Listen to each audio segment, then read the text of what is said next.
কি রে বাবা, তুই এখানে আবার নতুন করে কোনো ঝামেলা হয়েছে নি? সাহেব, আমার পোলাটা একটু বেশি বোঝে। আমি কইছি না বউ লোকের কোনো ঝামেলা করবি না। ম্যাডাম, এই তুই কোনো ঝামেলা করবি না। আয় এখানে কি করতেছস? দাঁড়াও বাবা দাঁড়াও, এদের কাছে আমি পানি বিক্রি করছি, এখন আমার পানির দাম দেয় না। আমার পানির 5,000 টাকা, 5,000 টাকা দিতে গাও, আমি চলে যাবো। 5,000 টাকা পানি? কয়টা পানি নিছে বাবা? দেখেন আঙ্কেল, আমরা পানি খাইছি একটা, আপনার ছেলের কাছে পানি দাম করে খাইনি দেখে পানির দাম 5,000 টাকা চাইতেছে। এটা কি হইলো? শুনেন, 5,000 টাকাই দিবেন। যখন আমার বাপের মুড়ি ফালাই দিয়ে গেছিলেন, তখন আমার বাপের মুড়ির দাম তো দিয়া যান নাই। এখন এইভাবে আমি 5,000 টাকা আদায় করবো, 5,000 টাকা দিয়া যাবেন। হ্যাঁ থামবি, তোরে কি আমি শিক্ষা দিছি? তোরে জালমুড়ি বিক্রি করে ভালো একটা স্কুলে পড়াইছি, হ্যাঁ? এ কি শুরু করছস? বাবা, মানুষের নাকি খারাপ ব্যবহার করবি না, জুলুম করবি না।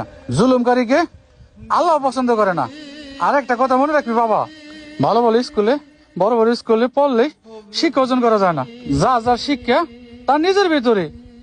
আর ম্যাডাম সাহেব, একটা কথা কই, আপনারা আমার মুড়ি হেলাইছেন, তাতে আমি কিছু মনে করি নাই। একটা কথা মনে রাখবেন ম্যাডাম, মানুষের উপর অত্যাচার